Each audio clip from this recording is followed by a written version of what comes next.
Shalom, shalom, shalom. All praises to Yahweh by Shema Mashiach Yahushai. Can y'all see me? Let me sit up a little bit. Shalom, shalom, shalom. Welcome to the late show. Like that episode of the Honeymooners with Ralph and Norton fighting over the TV. Nah, don't follow y'all. Shalom, shalom, shalom, family. Wait. Welcome to, I don't know why I'm twisting up my words, Salakia. Welcome to a late night quick class lesson on the Feast of Judas Maccabees, or what's formerly known as the Day of Nicanor, or the Day of Nicanor's destruction. So, Ashar Yawam Nicanor, happy day of Nicanor, or Nicanor's destruction. Or Ashar Yawam Yahweh MACCABEES, happy day of Judas Maccabees. Salakia, depending on how you want to look at it. We know in the history this day is known as, mainly by the scholars, as destruction of Nicanor. But, you know, H.O.I, we put our little spin on it. You add into the scriptures in the history, elder? No. But we call it, you know, also call it Day of Judas Maccabees, all right? Because we want to honor our forefathers on these days, you know. Just like Purim is called the Day of Mordecai, is also known as the Day of Mordecai, Purim, Mordecai's Day. So, happy day of Nicanor's destruction, Day of Judas Maccabees, and happy pre-first day and second day of Purim, which is tomorrow at even and Friday at even, respectively. I love this time of the year. Like we was bringing out in camp, Salakia, this lesson is kind of late because, Shalom, babe. This lesson is kind of late because we went out to camp earlier. The scriptures say, give diligence to make your calling and election sure. So whenever a feast day falls on a camp day, we still try to do camp if we can. If there's too much logistics going on, like a Friday night, we celebrating the closing of Purim. We probably won't be out at the camp on 34th Street because there'll be more preparation and, you know, Shalom, babe. More preparation and things to do for the Purim. So we probably don't be out on 34th Street with our regular camp day. Point being, whenever it's a regular camp day for H.O.I, if a feast day falls on that day, we still try to go out and do the work. If it's like a minor feast day or a festival day, like Day of Judas Maccabees, we'll go out, leave a little early, and then do a lesson, or other states will do a lesson while we still go to camp, whatever. We still try to keep the diligence to make the calling and election sure. So tonight, February 21st, 2024, at even. Tomorrow, February 22nd, Thursday night at even. And Friday, February 23rd at even, will be the 3 feast days, respectively, or festival days. Destruction of Nicanor and the 2 days of Purim. All right. Real quick, Salakia. Real quick, Salakia. Yeah. Real quick, if y'all got your Salakia. If y'all have y'all 2024 High Holy Day Feast Day calendars, make sure the year's still early. Make sure y'all get your calendars, all right?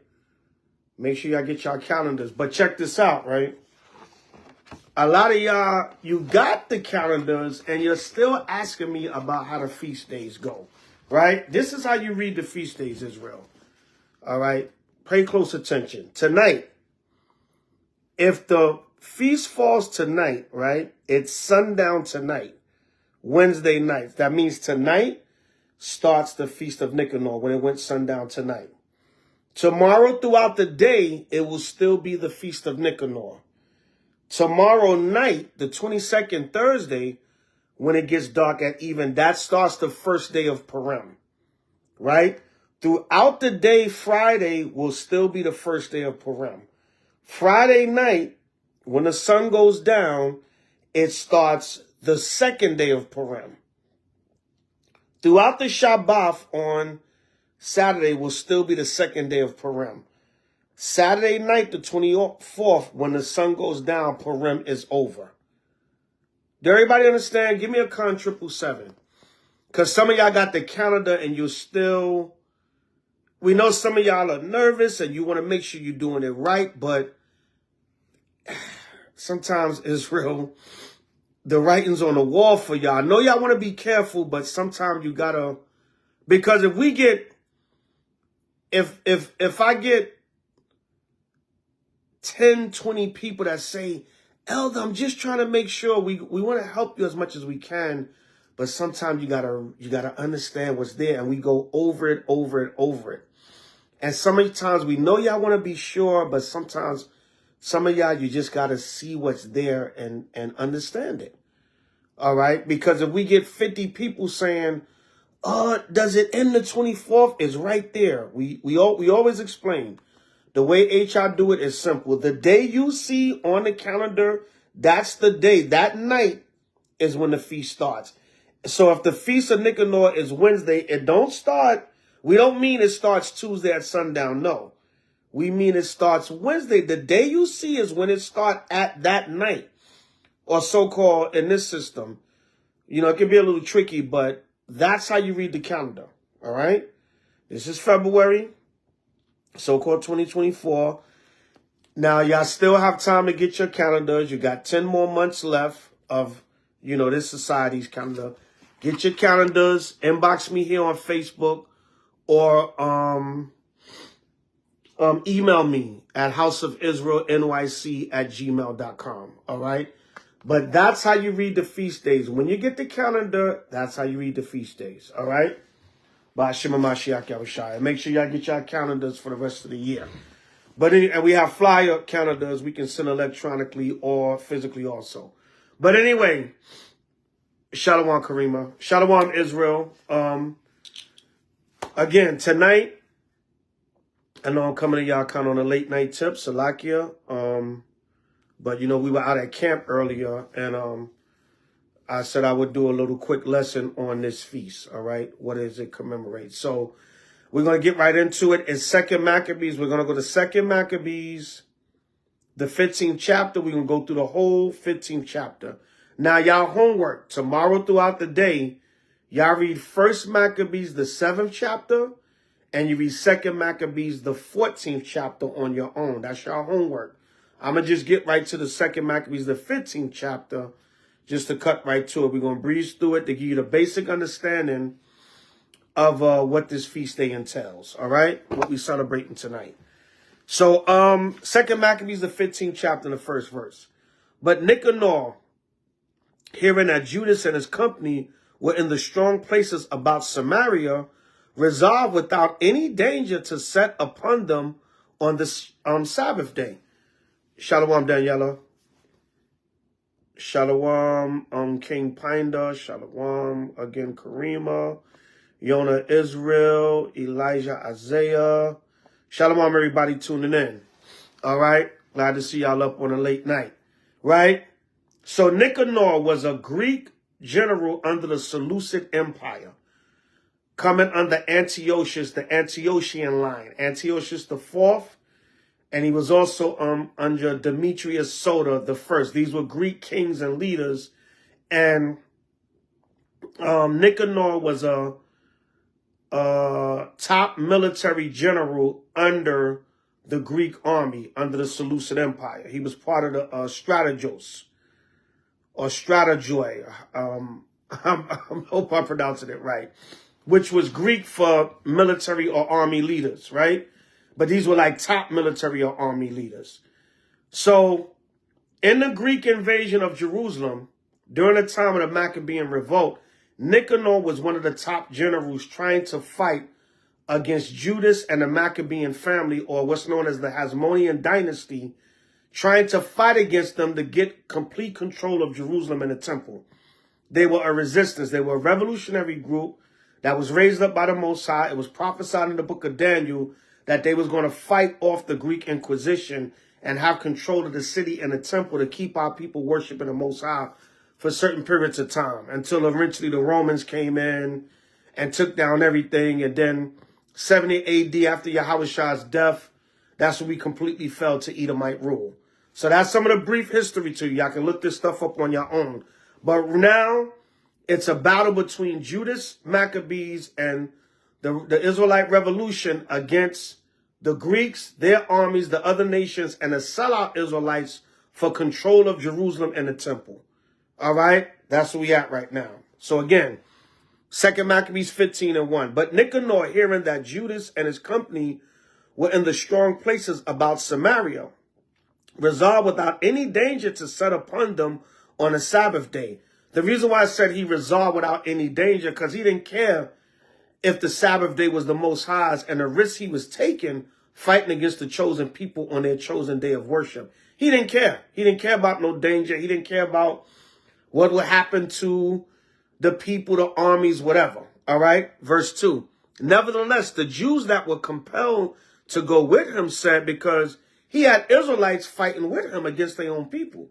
So, but even they said, even though they were fighting with the enemy and they were sellouts, they said, "Oh, destroy so not so cruelly and barbarously, but give honor to that day, which he that seeth all things have honored with holiness above other days." So even the sellout Israelites that were fighting with Nicanor and the Greeks and the heathen against their own people, even they said, don't go to war with our people on a Sabbath day, right? They said, don't destroy so cruelly and barbarously, right? The word barbarous means savage, because that's what Esau is. He's a savage. So they said, don't destroy so cruelly and savage. They was even, we're sellouts fighting against our own people, and even we see that that's cruel and savage. All right, that's what they were saying. He said, look, man, don't fight against the people on the Shabbat day, right? Like all of a sudden now you done sold out to the Greek army, and now you got a conscience, right? But that's Esau's nature. All right, he's a barbarous, he's a savage nation. Even though you had Israelites, because the term barbarian, like there's a scripture in Colossians, I believe the 3rd chapter, that refers to different names that Israelites was being called. You had Israelites during the Roman Empire that was called barbarians, because they were barbarian. It also stood for foreigner or outsider. So that's what they were labeling us. It tells you a tribe or people that are considered foreign. So we were considered barbarians. Some of the Germanic tribes that were up in Europe, and we was fighting against the Romans at that time, we would consider barbarians. So I'm just letting you know a little history where that term can be interchangeable. But right here, they're talking about Esau acting like a barbarian, being barbarous, because he was being savage and cruel to want to go to war with Israel on a Sabbath day. All right, let's link that up. Let's go to 2 Maccabees 10 and 4. 2 Maccabees 10. Well, we're going to start. We got to start at 1 to get the understanding. 2 Maccabees 10, 1 through 4, to link with 2 Maccabees 15 and 2.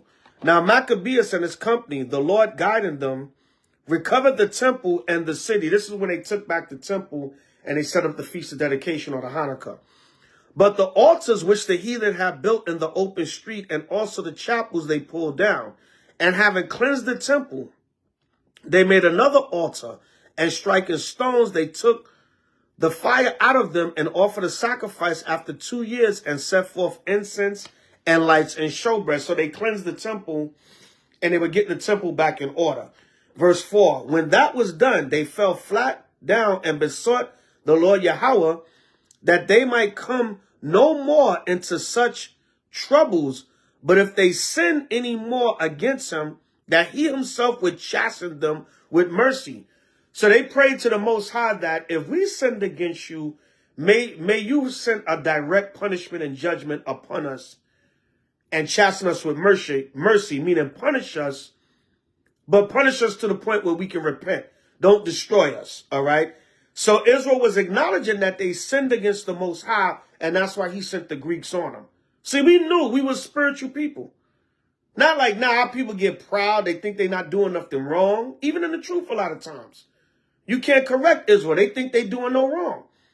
But back here, at least our people were humble enough. All right. Shalom, Yakin. H.O.I in the building. Our people were humble enough to say, listen, we know you judging us because we sinned. But don't bring these evil, don't bring these cool, cruel, savage people on us anymore. And I'm jumping the gun a little bit. Hold on, y'all. And that they might, the ending of 2 Maccabees 10 and 4, and that they might not be delivered unto the blasphemous and barbarous nations. Right? So they said, listen, Lord, when we sin against you, whether you chastise us with mercy, whoop our behind. It's like your child. Your child get out of line, you discipline them. But you don't discipline them to kill them or severely hurt them. Look, let us get a butt whooping that we can feel and then have mercy on us. But don't send these devils against us. We rather you punish us directly than to send this savage nation on us. That's what Israel was saying. They considered the Greeks savages. Didn't the so-called white man, he try to call the Native Americans savage? Well, he's the real savage. He's the real damn barbarian. Even though that was an interchangeable term. All right? But he was a barbarian by nature. He was a savage. And that's what the Bible is calling him. And then we get out there and teach. Y'all get mad at us because y'all don't know the scriptures. You do error not knowing the scriptures or the power of the Lord. Or you cherry pick and say, but it's saying this scripture. Now you got to deal with the whole book. And the book itself, the Bible itself, in describing the enemy, it's cruel. It's to the point. It's harsh. It's truth. It's raw truth. Right? So you can't pick and choose what's nice. You got to deal with everything. You got to deal with the love part and the hate part. You got to deal with the war part, the peace part. Ecclesiastes, the 3rd chapter, verses 1 through 8. All right. So 2 Maccabees 10, 1 through 4. With 2 Maccabees 15 and 2. Let me read it again. Nevertheless, the Jews that were compelled to go with him said, O destroy not so cruelly and barbarously, but give honor to that day, which he that seeth all things have honored with holiness above other days. Then the most ungracious wretch. See that? That's what they call Nicanor. That's what they call the so-called white man, an ungracious wretch.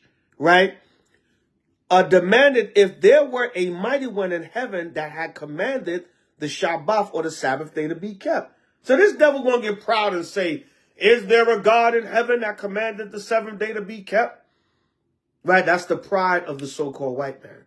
Right? That's why he got a harsh destruction as we're going to read down. All right? And yes, there is, and we don't have to get it, but Genesis chapter 2, verses 1 through 3, in the beginning, the Most High set up the Shabbat day to be kept with holy. Genesis chapter 2, verses 1 through 3.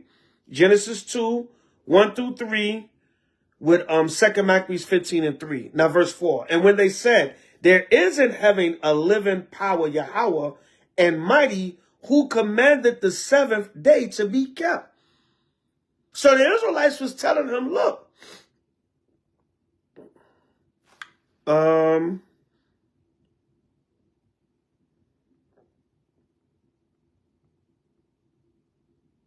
hey, brother, we're not on that right now, brother. Stick with the topic.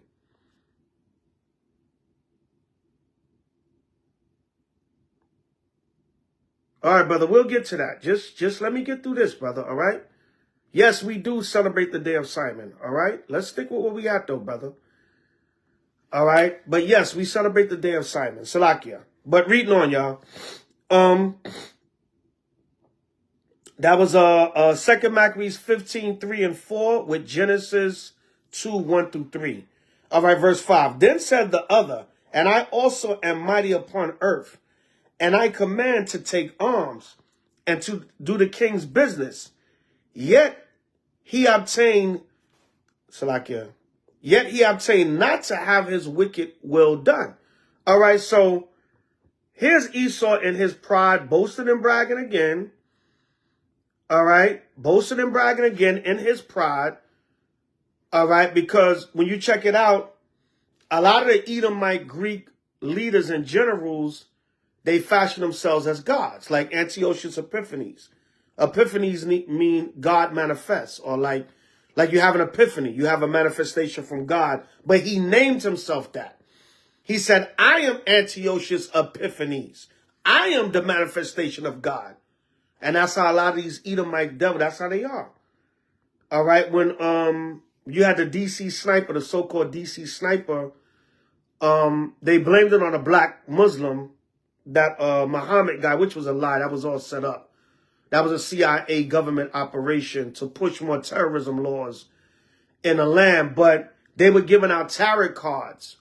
And on the tarot cards, it would say death, and I am God, and this and that. And they was trying to make it seem like Lee Boyd Malvo and John Muhammad was sending out them cards. Nah, that was the government and the CIA sending out a subliminal message through the tarot cards saying that we are God, and we're doing this, making you believe is these black Muslim men that we're going to label terrorists. But we are really God-like figures on the earth, and we're behind all of this. That's what the CIA and the government was really doing. But they was messing with people's mind with the tarot cards. If you're a Muslim, what the hell you doing playing with tarot cards? You should have saw right there. That was the government. That was the CIA, their witches, and their warlocks, and they were playing a mind game on the people. But they had these tarot cards saying death and I am God and these different things.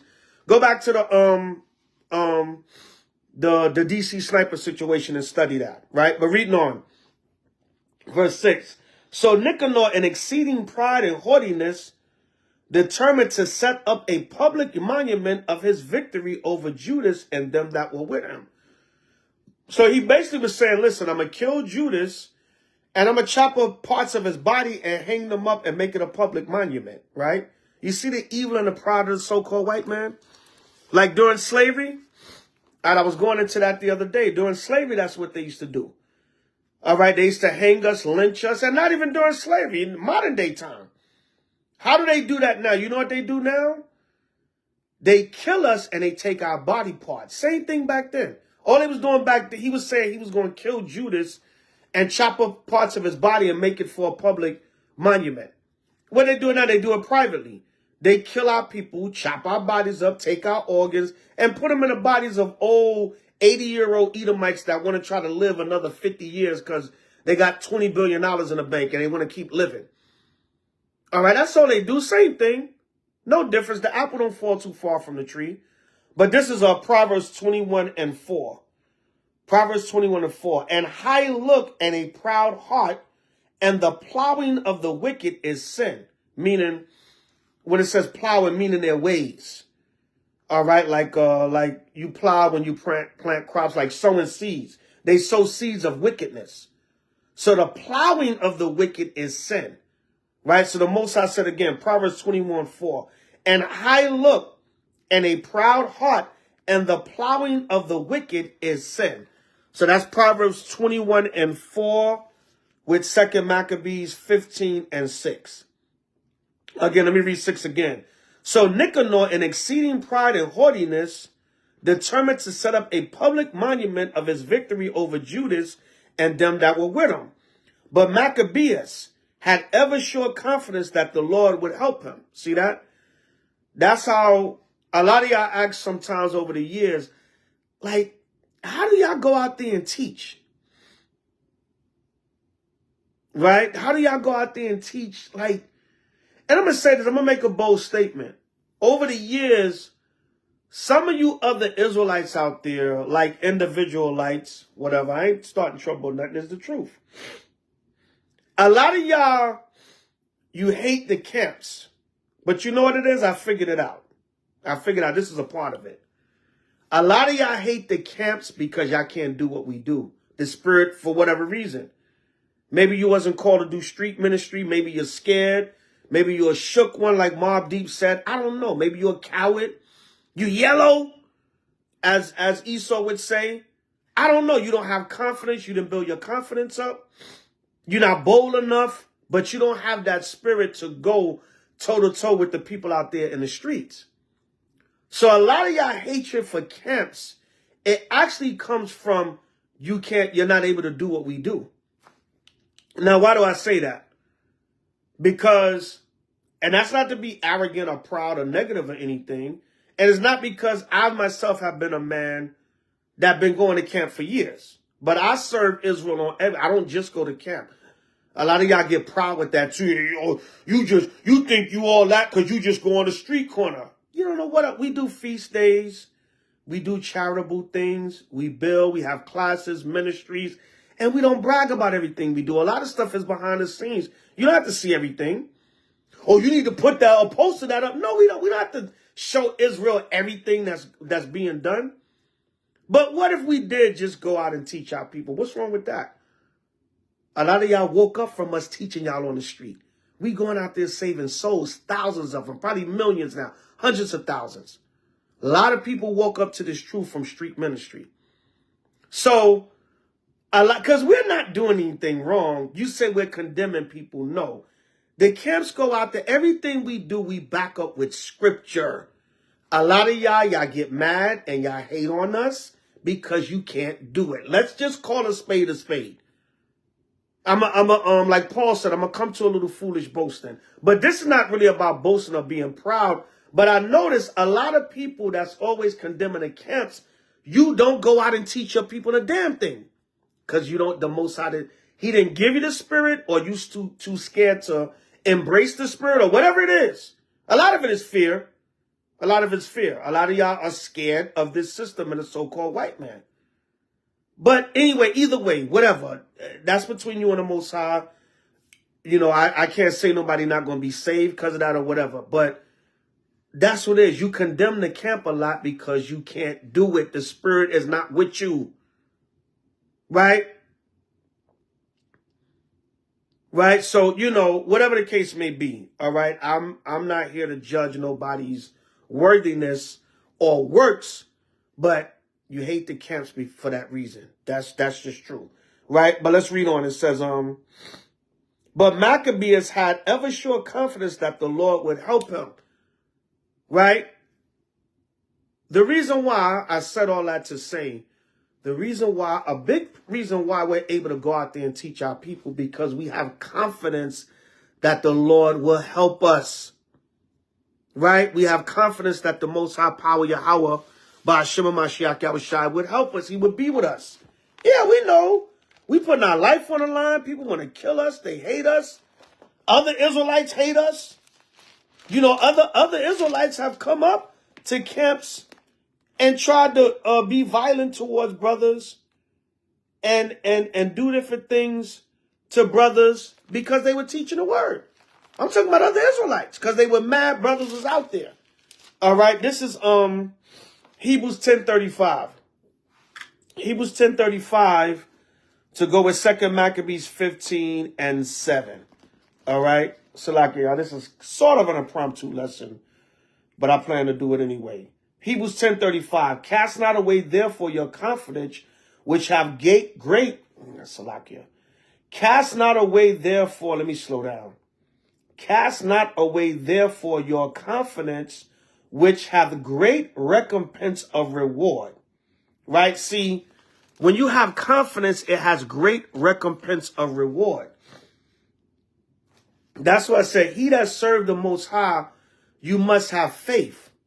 Without faith, it's impossible to serve him. So you got to have faith that the Most High will be with you in any situation. And if he not, if you don't be delivered, if you got to suffer, whatever you might go through, that was the will of the Most High. Right? Maybe he wanted to test you. Maybe it was your time. Maybe you had to go through that affliction. You had to go through that suffering. Maybe it was a sin you did in the past, and now it was your time to get jacked up for it. Either way is all of the Most High. Everybody understand? Give me a con 777. So I'm saying that to bring it up to modern day time. The reason why we're able to go out there and speak the gospel, you may not agree with our delivery. You may not say how we come out, but it's a spirit to it. It's a technique. Because we have that confidence in Yahweh Ba'ashem and Mashiach Yahushai that they will defend us when we go out there to edify our people. All right. Verse 8. Wherefore he exhorted his people not to fear the coming of the heathen against them, because the Greek army was coming against Judas and the Maccabees to destroy them. Because during this time, what happened is, when you read throughout the Maccabees and get the history, y'all got to read these stories on your own. Judas and the Maccabees and the Maccabean revolt, that was the last real holdout. Because everybody that wanted to fight and defend the nation, they joined with Judas. So they was really the last holdout. Everybody else was either scared, compromised, they wasn't a threat, or they were fighting with the Greeks. So that's why it was so important to destroy Judas and the Maccabean revolt, because they were the last holdout, the last strong major holdout against the Greek Inquisition. All right? It says, but to remember the help from which in former times that they had received from heaven, and now to expect the victory and aid which shall come unto them from the Almighty. See that? He said, remember our forefathers, remember Gideon and David and the different Israelite wars and campaigns where the Most High defended Israel. Remember Moses, remember Egypt. So he was telling them, look, don't worry about the Greeks and their army coming to destroy us. Think back to when the odds was against us in ancient time, when the Most High still defended us. All right. So 2 Maccabees 15:9. And so comforting them out of the law and the prophets, and withal putting them in mind of the battles that they won afore, he made them more cheerful. And he said, look at the battles that we won recently. Because when you read through our 2 Maccabees, is going in depth into the war campaigns of Judas Maccabees. That's what 2 Maccabees goes into. So Judas is saying, look, even as of recent, not only going back in the history, but as of, look how the Most High, it's like you say, yo, man, the Lord was with us last week, man. Right? The Lord was with us last week. He you know, remember last time, it's like a brother's a little fearful to go to camp. Like we might have a certain camp spot that's dangerous. Like, yo, wow, spirits be rising up out there. Yo, we've been going out there for like a year. Most High always protected us. We was always good. They make their face hard. We make our face hard against theirs. Remember that time we got into that incident and remember the Most High delivered us out of that? Remember the police came and they turned on the people that was against us? Whatever the case may be. One time we was in Hollywood. We was teaching on Hollywood Boulevard. And this Edomite kept threatening us and running his mouth. And the Most High raised up a brother, and a brother two-pieced his ass. Bop, bop. Right? South Central style, Watts, Compton style, Long Beach, LBC, whatever. Two-pieced them. Boop, boop. Leave the brothers alone. Police came. They try to get us in trouble. We was like, no, we didn't touch you. We was just teaching. And what happened is we said, you keep coming against us, the Most High going to judge you. Within 2 minutes, brother caught two-pieced them. Bop, bop, rocked Esau. And he was threatening what he was going to do to us. And we were just teaching. So my point being, we might go out to camp this week and we might say, damn, Hollywood is wild, man. Spirits out there. Yo, I remember that time that Edomite came against us and the Most High raised that brother up and judged him.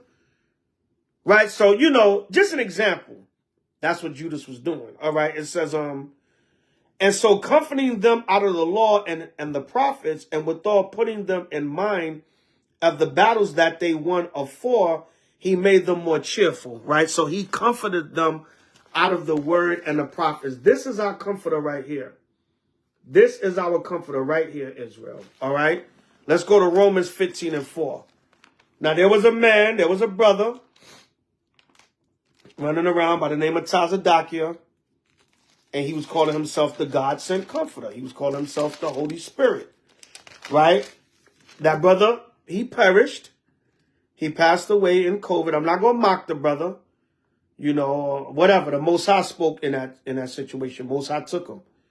All right, the brother got sick during COVID and passed away. He was running around claiming he was a God-sent comforter, I believe, from like 2009, if I'm not mistaken, maybe even earlier. 2020, he passed away. Because no man is the comforter. No man is the Holy Spirit. The Holy Spirit is the Most High Yahweh and the knowledge of his word. Right? No man. Muhammad, your Muslim prophet is not the comforter. The comforter is the Holy Spirit. All right? The word of the Most High by Hashem Mashiach Yahweh that comes through Yahweh and gives us the understanding. Right? This is Romans 15 and 4. Romans chapter 15 verse 4. It said, for whatsoever things were written aforetime were written for our learning, that we through patience and comfort of the scriptures might have hope. So that's our comfort. And when Paul said here, patience and comfort of the scriptures, he's talking about the law and the prophets. The true comforter is the Bible. Let's get one more. 2 Corinthians 1 and 1. And maybe it's time for an updated lesson on that, the comforter. Because you got to go in St. John and break that down. The comforter, which is the Holy Spirit. But Yahweh said it right there. You can really run scripture and it's a wrap. Right? 2 Corinthians 1 and 3. Blessed be Yahweh, even the Father of our Lord Hamashiach Yahweh, the Father of mercies and the power of all comfort, who comforteth us in all our tribulation, that we may be able to comfort them which are in any trouble by the comfort wherewith we ourselves are comforted of Yahweh. It don't get no more comfy than that. Y'all feel comfortable now? That's enough comfortability for all of us. The scripture said right there through Paul. The comfort comes from the Most High Yahweh by Hashem Mashiach Yahweh. So, you know, like I said, it's not to mock the brother enough that I came up with the brother. It was actually sad the Most High took him. But let's take that as a serious lesson. Don't be giving yourself titles. That's dangerous, man. Now, that's borderline blasphemy. You calling yourself the Holy Spirit. And you a man on the earth that eat, drink, ish, whatever, like everybody else. That's the problem. One of the biggest problems in Israel is you got too many HNICs. To the point where brothers will start taking scriptures and applying themselves to men and entities in the scripture. Which, you know, we do believe in regeneration. Some of us may be the ancient men back on the earth today, but let the Most High reveal that. And even if you think you feel like it's being shown to you, keep that between you and the Most High. Stay humble with it. Just say, hey, I'm still hoping I'm worthy to be counted in that number of the Most High. But for now, I know he called me and I'm going to serve him. And when that day come, if Yahweh put that crown on my head and say, well done, servant, right? You one of the 12, you one of the prophets, you one of the disciples, whatever, right? Then humbly take your position. All right? Shalom Zabach. So reading on, it says, that's the truth, understanding on a comforter. 2 Maccabees 15 and 9 with 2 Corinthians 1, 3 and 4 and Romans 15 and 4, right? And tons of other scriptures on the comforter. Verse of 10, and when he had stirred up their minds, he gave them their charge, showing them therewithal the falsehood of the heathen and the breach of oaths. Because that's what it is. The so-called white man, he breached oaths. Like, he made over 400 peace treaties with the so-called Native Americans and didn't keep not one of them. It tell you in Psalms 55:21, the words of his mouth, Shalom Zabach, H.O.I, DMV in the building. The words of his mouth was smoother than butter, but war was in his heart. All right, because when you read in the other account of Nicanor, he tried to act like he was friendly with Judas, but he was a snake in the grass, just like Esau is now, man. Didn't Esau act like he wanted to come here and be brothers with the Native Americans, learn how to farm and wash, and what happened? When God got comfortable with them and said, we're going to teach y'all the ways of the land, they slew them and killed them. Right? They was taking, what happened, Esau would come over here. I was watching a documentary on the History Channel about that years ago.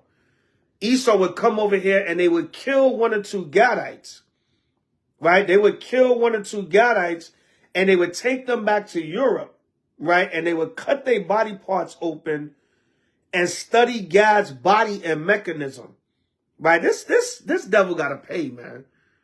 This so-called white man has to pay. They would cut up Gad's bodies and study their organs, their muscle tissue, their mechanisms and everything, so that when they sent other Edomites over here, they knew how to deal with Gad physically.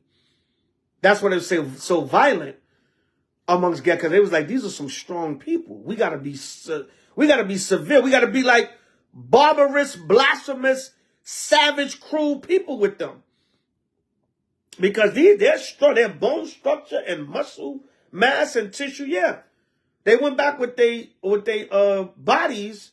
They would come over, kill 1 or 2 Gadites and take them back, take their bodies back to Europe and cut up their bodies and study their bodies and be like, okay, now we know how their body mechanism works. We know how to, deal with them. You got to deal with them with violence.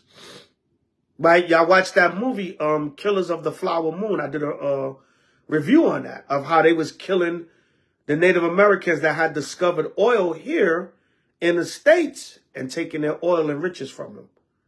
Right? Making them sign all kinds of contracts, marrying into them. Watch it. It's called Killers of the Flower Moon, based upon a true story. All right? So this devil is savage, man. He got a lot to pay for. Right? Shalakia, y'all. Verse 11, 2 Maccabees 15:11. Thus he armed every one of them, not so much with defensive shields and spears, as with comfortable and good words. There's that comfort again. All right. And beside that, he told them a dream worthy to be believed, as if it had been so indeed, which did not a little rejoice them. All right. So, in other words, he's going to tell him a dream that he had that seemed real, even though it was a dream, but it seemed real, and it actually was real. We're going to show you that. All right. It says, and this is his vision, that Onias, who had been high priest. You can go back to the beginning of 2 Maccabees and you read about Onias III. He was a righteous high priest. But you had guys like Jason, Alchemus, Hellenized Jews, or Jews that want to follow the Greek customs, that want to take over the priesthood and rule under Esau and get favor with Esau. Right? They want to sell the people out. And they said, let me be the leaders. I'll deliver the people to you as long as you let me lead over them. But Onias was like, no, we're going to deal with the Most High and Yahweh and the truth. All right, so reading on, it says, and this was his vision, that Onias, Salaki, I read that. 2 Maccabees 15:12 again. And this was his vision, that Onias, who had been high priest, a virtuous and a good man, reverent in conversation, gentle in condition, well-spoken also, and exercised from a child in all points of virtue, holding up his hands, prayed for the whole body of the Jews. Right? So, just like it tells you in James the 5th chapter, the effectual prayer of a righteous man availeth much. So you want a man like Onias praying for the nation. Look at his resume. They said he was a virtuous man, a virtuous and a good man, reverent in conversation, gentle in condition, well-spoken also, and exercised from a child in all points of virtue. This is his resume. This is an upright man. So you want a man like this praying for the nation, especially against the enemy, for deliverance and protection and mercy from the Most High. All right, Salakia, this done in like manner, there appeared a man with gray hairs and exceeding glorious, who was of a wonderful and excellent majesty. Then Onias answered, saying, this is a lover of the brethren, who prayeth much for the people and for the holy city, to wit, Jeremiah, the prophet of Yahweh. So he's telling them this vision that he's having of Jeremiah appearing to him. All right. And it says, verse 15, Salakia, 2 Maccabees 15:15. Salaki, y'all bear with me, it's late. Whereupon Jeremiah, holding forth his right hand, gave to Judas a sword of gold, and in giving it spake thus, take this holy sword, a gift from Yahweh, which with the which thou shalt wound the adversary. So he said, listen, Jeremiah came in a vision and gave Judas a golden sword and said, take this sword and fight against the enemy and the adversary. All right. Now, when was that filmed? I mean, when was that? Salakia, when was that prophesied and fulfilled? All right. See, the scriptures are not always written in chronological order. So when did this take place? In Judas's earlier battles, Onias is letting the people know this vision he had of Jeremiah giving this golden sword to Judas Maccabees and telling him, go and fight the enemy with this sword.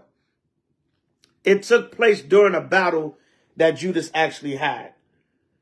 All right. And let me read. This is 1 Maccabees 3 and 10.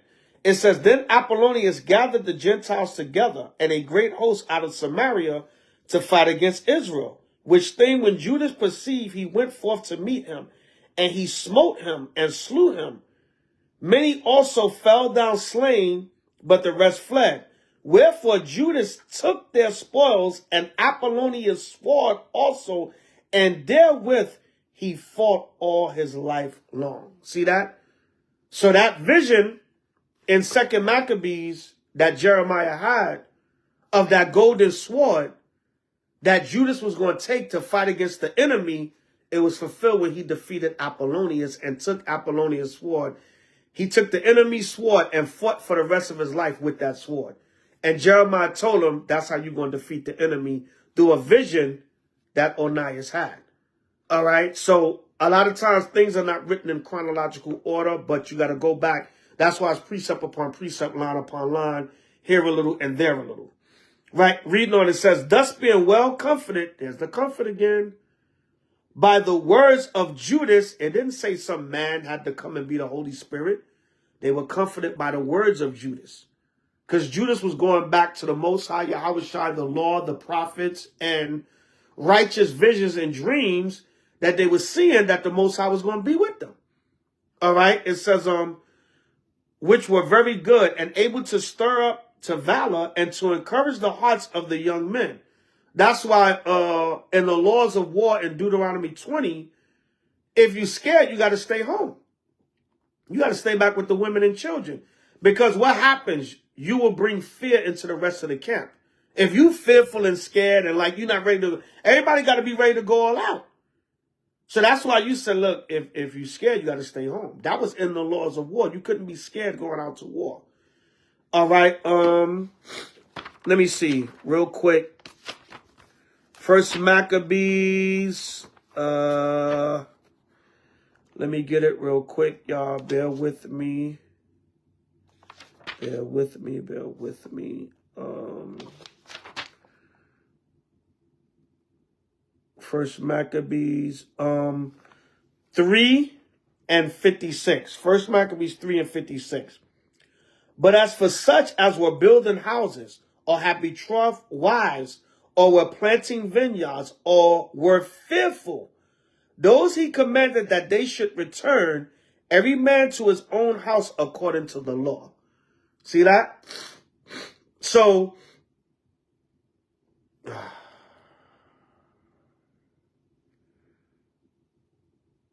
all right. Anyway, Judas right here was saying the same thing. Go back to the laws of war. If you're fearful, you got to go back home. You can't come out to fight. So that's what I'm saying. Everybody had to be brave and have confidence when they were going out to war. Again, 2 Maccabees 15:17. That was 1 Maccabees 3:56. Thus being well comforted by the words of Judas, which were very good, and able to stir up to valor and to encourage the hearts of the young men, they determined not to pitch camp, but courageously to set upon them and manfully to try them out by conflict, because the city and the sanctuary and the temple were in danger. See that? Our people said, look, without our connection to the Most High, we got to fight, man. And that's how we got to be now. Do you know that's why we going out there teaching y'all? It's spiritual war now. It's not physical. But we're going to spiritual war. We going out there saying, look, our people are lost. They're not telling you the truth. Y'all got to learn this. Y'all got to learn this stuff. We enduring the war of education. It's a war of education. It's a war where they misled our people. And now we got to come back and fight that spiritual war to get the lies. We read that tonight in camp. We went into Revelations 12 and 15 where Esau put out the flood of lies. And then we went into Sirach 21 where we got to put out the flood of wisdom now. So it's a war. Yeah, I don't think because we're not going out there with swords and chopping heads. I mean, we went out there and had to get busy. We used to fight like hell years ago when we were younger. Because we were much more raw. Now we're more, you know, our temperament is better now. We're older, we're wiser, we're more patient. But we was young. We used to be like, man, you don't like it? Get the hell out of here, man. You know what I'm saying? But, you know, we call people names. We were younger, immature then. But in our maturity, we avoid confrontation now because we're more skillful teachers. We know how to not be provocative, even though the truth is provocative, if that makes sense. But we used to get busy. We used to have to defend the word all the time. Like, what? You know what I'm saying? Y'all wanna fight us for saying the truth? What's good? You know, bop, bop, bop, bop, bop. Yo, Ak, bail me out. You know what I'm saying? We was fighting for righteousness. But, you know, and that time may come back.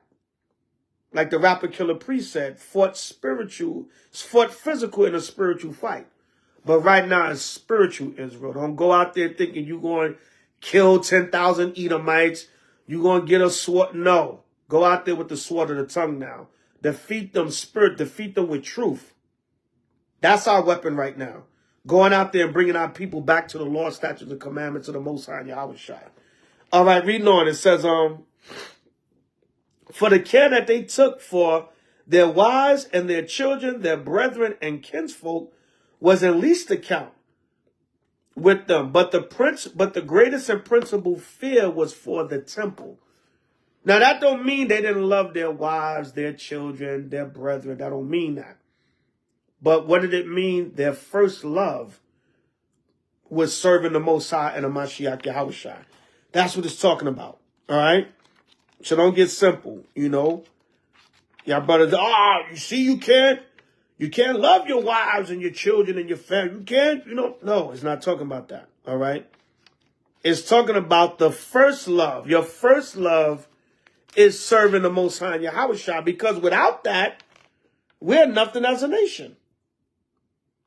All right? Let me see what I want. Let me see. Wisdom of Solomon 9 and 6. This is Wisdom of Solomon chapter 9 verse 6. For though a man be never so perfect among the children of men, yet if thy wisdom be not with him, he shall be nothing regarded. So if our wisdom, the law, statutes, and commandments, and us being able to serve the Most High, without that, we're nothing. So that's what they said. Their main and principal fear was for the holy temple, because Shalom, brother outsides. I hope if I'm pronouncing it right, but that's what they said. Listen, we're nothing. Our families are nothing. Our children, our brethren are nothing if we don't have our connection back to the Most High. That's what they said. So if Nicanor and the Greeks come in and destroy us in the temple and totally take over, we're done. We're going to be in subjection to these cruel people as their slaves and servants. And what's going to happen to us? So we got to fight to try to keep that connection to the Most High, because Psalms, it said, when a man's ways please the Lord, he maketh even his enemies to be at peace with him.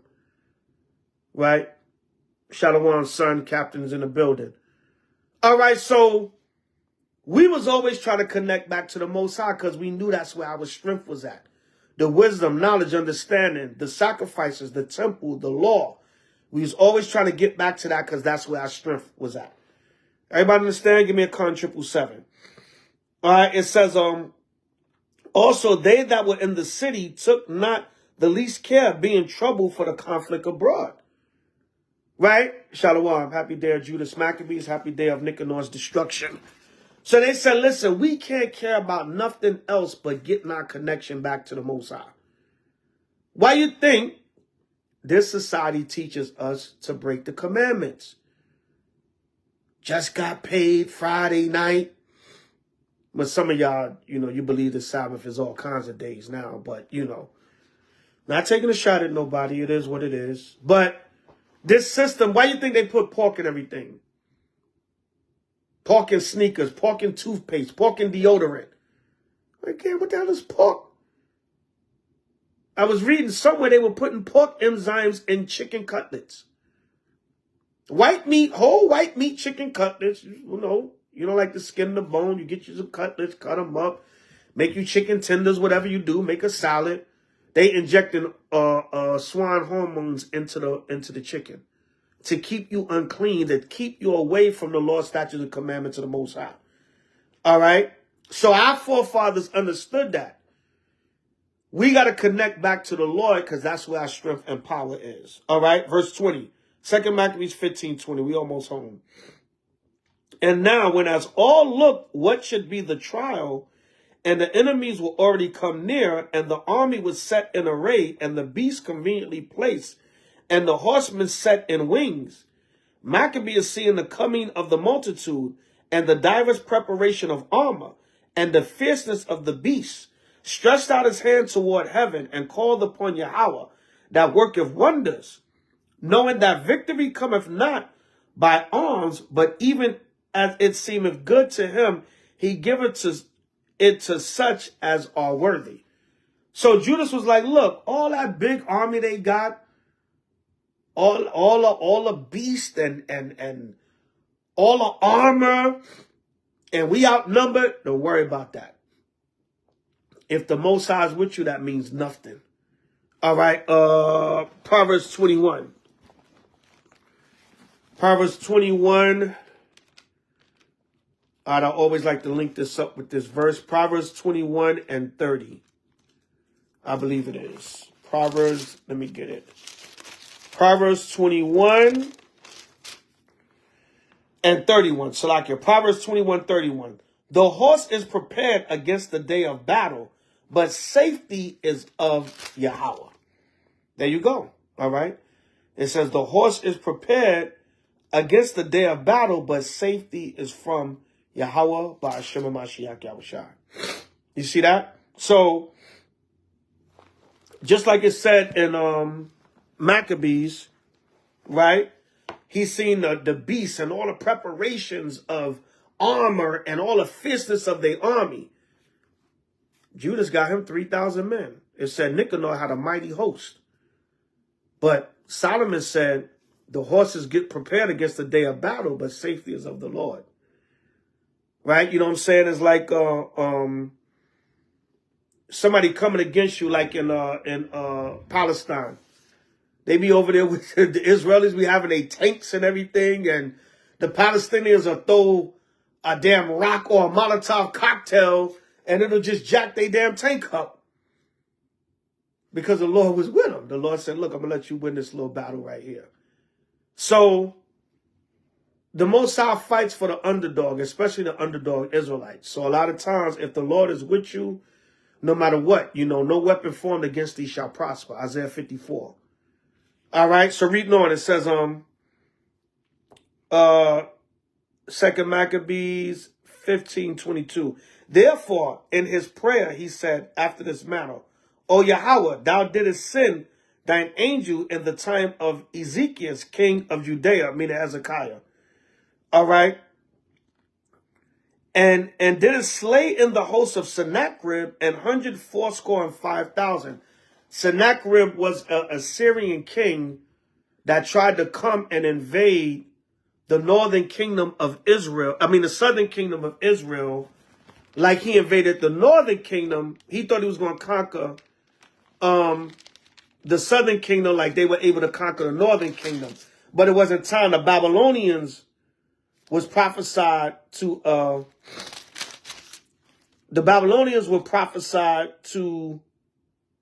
Salakia. The Babylonians were prophesied to conquer the southern kingdom. It wasn't for the northern kingdom. I mean, it wasn't for them. It was for the Babylonians to conquer them. Salakia, y'all. All right. Where's that story with Sennacherib? All right, and I'm saying it right. I think it's 1 Kings, or is it 2 Kings? Somebody put it in the chat for me if y'all know that story with Sennacherib. All right. I think it's somebody put it in the chat if y'all know where that story is at. Is it 2 Kings or 1 Kings? 2 Kings. All right, I'll find it. Salakia.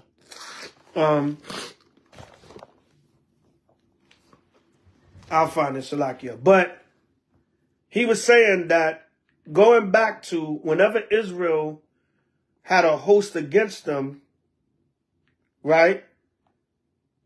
The Most High would defend them. So anybody that had faith in the Most High or confidence and prayed to him, I'm going to get it right now, y'all, Salakia. The Most High was with him,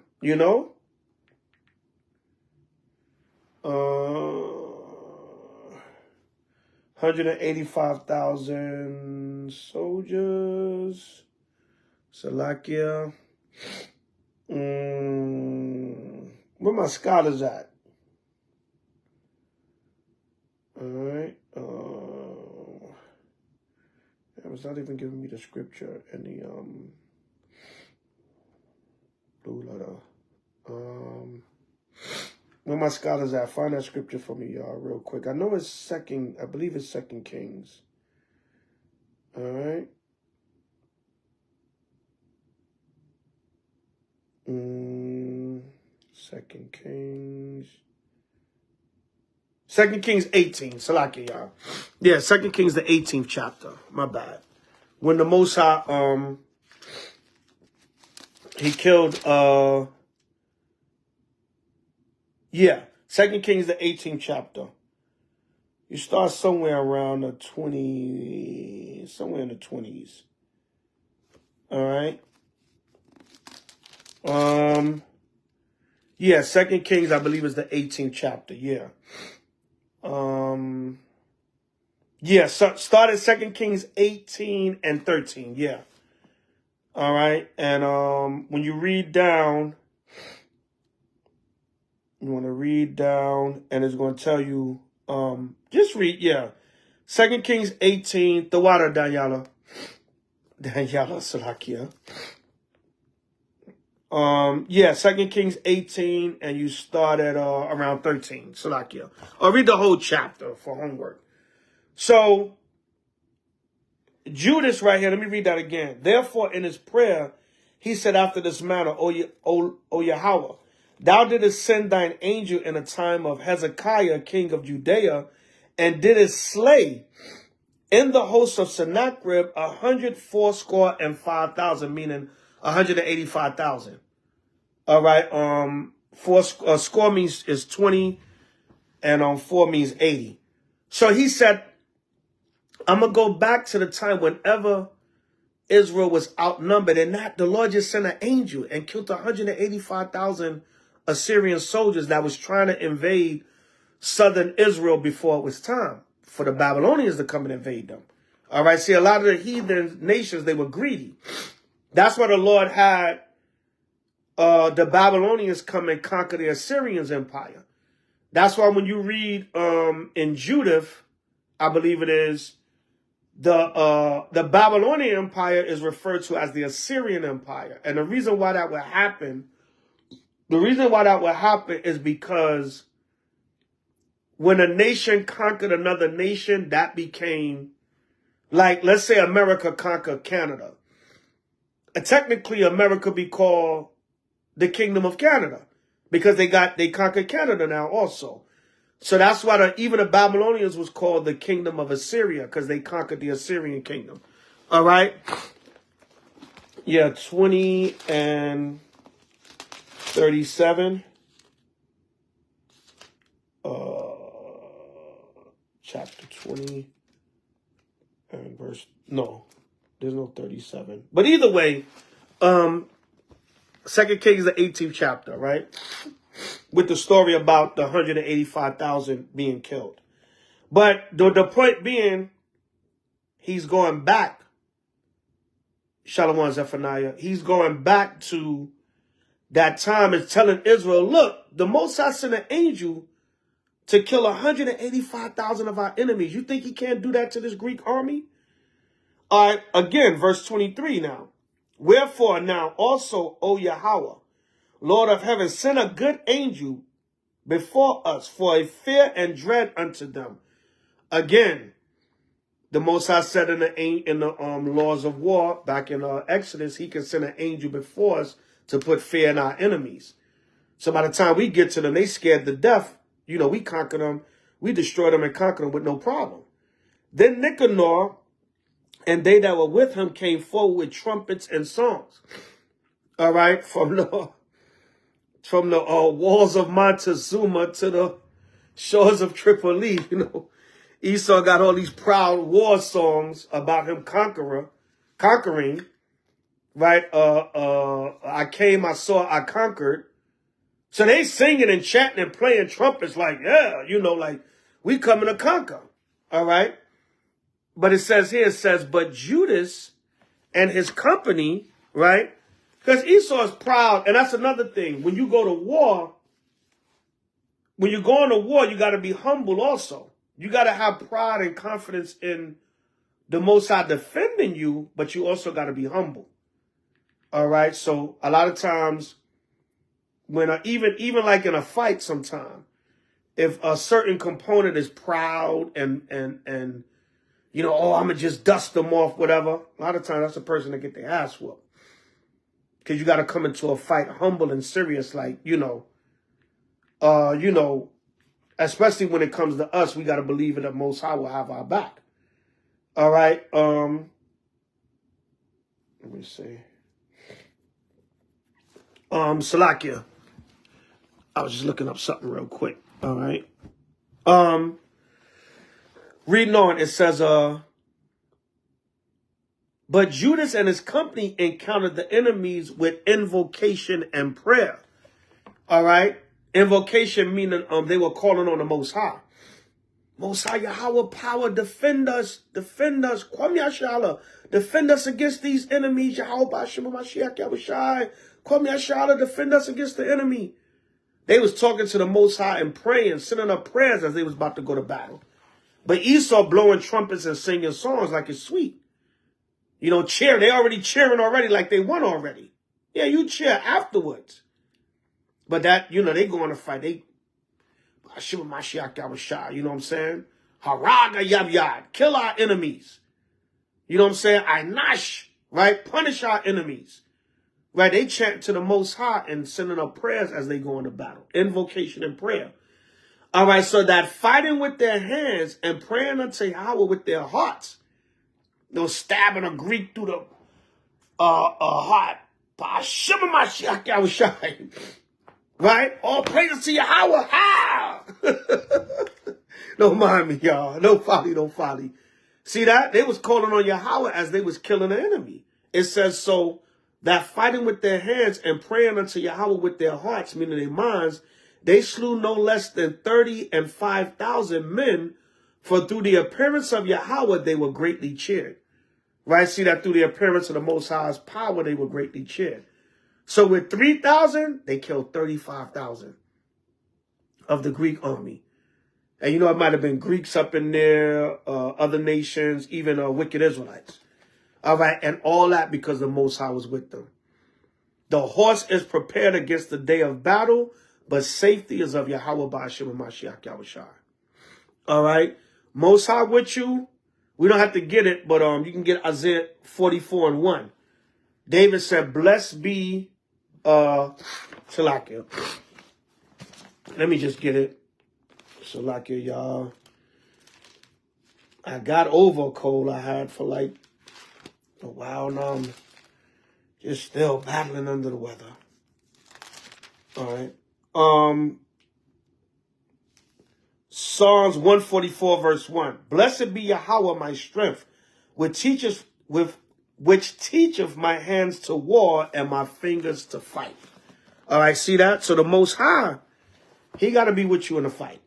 It says, so that fighting with their hands and praying unto Yahweh with their hearts, they slew no less than 30 and 5,000 men, for through the appearance of Yahweh they were greatly cheered. Meaning through the Most High's power, they were able to defeat enemy that had 10 times, but 3,000 and 35,000. That's 10 times more. Plus the extra 5,000 men. All right, that they had. All right, 35,000. So it says, when the battle was done, returning, Salakia. Now, when the battle was done, returning again with joy, they knew that Nicanor lay dead in his harness, right? Because Nicanor was the first to die. He had all that mouth. Y'all remember, go back to chapter 15, same chapter, verses 1 through like 6, when Nicanor was talking all that. Right? He was talking all that about, yeah, I'm going to destroy and bring this down or whatever. Is there a Sabbath that the living, this God proclaimed to be kept? I'm on the earth and I have power. Right? So it says, verse 29, then they made a great shout and a noise praising the Almighty in their own language. We all know that. Ancient Paleo Hebrew. Kwam Yashala, right? Arise, Israel. I don't know if they was actually saying that. They probably was. But they made in their own language, Hebrew. And Judas, who was ever the chief defender of the citizens, both in body and mind. He was the chief defender of the citizens, meaning his own people. When it says of the citizens, meaning his own people. And who continued his love toward his countrymen. You can't say the Bible, Shalom, daughter. What you doing up? All right? You can't say the Bible is not a racist book. Racist just means to be for your own race. We break it down all the time. A pianist plays a piano. A lyricist writes lyrics. A racist is one that loves his own race. A bicyclist rides a bike. All right? A cyclist rides a bike. A racist is one that loves his own race. That's it. All right. It said, toward his countrymen, I don't want to add to the word, all his life, commanded to strike off Nicanor's head and his hand with his shoulder and bring them to Jerusalem. See, he was so proud. And this is what he said he was going to do to Judas. He said he was going to kill Judas and cut up his body. All right, baby, Salakia, I forgot. I forgot that quick, Salakia. He was going to cut up his body and make it a public monument. Now, what Nicanor thought to do to Judas, the Most High reversed it. He's a mastermind. That's what we're going to read about tomorrow in Purim. When Haman wanted to hang Mordecai, the Lord turned it around. And the same gallows that Haman the Edomite made to hang our brother Mordecai the Benjamite, Haman got hung on them same gallows when the Most High reversed the judgment. That's what the Lord did here. This devil was so proud. He was so proud. He said, I'm going to kill.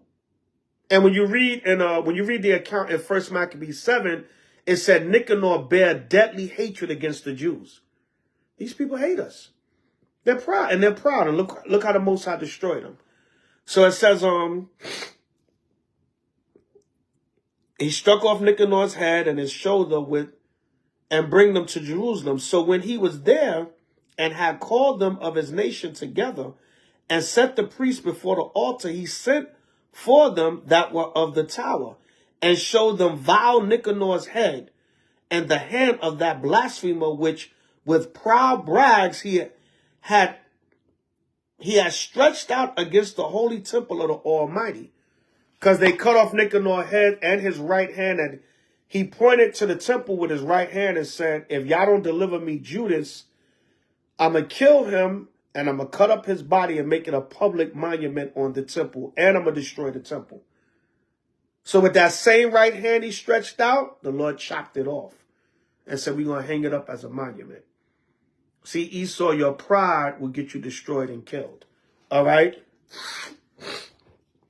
Salakia, y'all reading on. You know what? Check this out. I'm going to read to show you how Esau's pride is generational, right? I'm going to read an excerpt out of this book.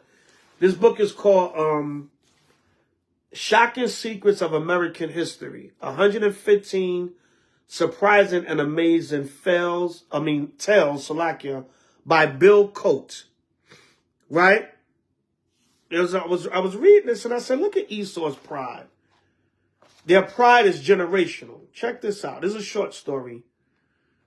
I'll try not to bore y'all too much. I got this book in the discount section at Barnes & Noble. Right, check this out. This is page, let me see what page I want. Page 73 and 74 of this book. Check out the pride of Esau. You know, since we're reading about Nicanor, and since he was so proud, then the Most High mocked him and killed him. Check out this Edomite in history from the Civil War. All right? Okay.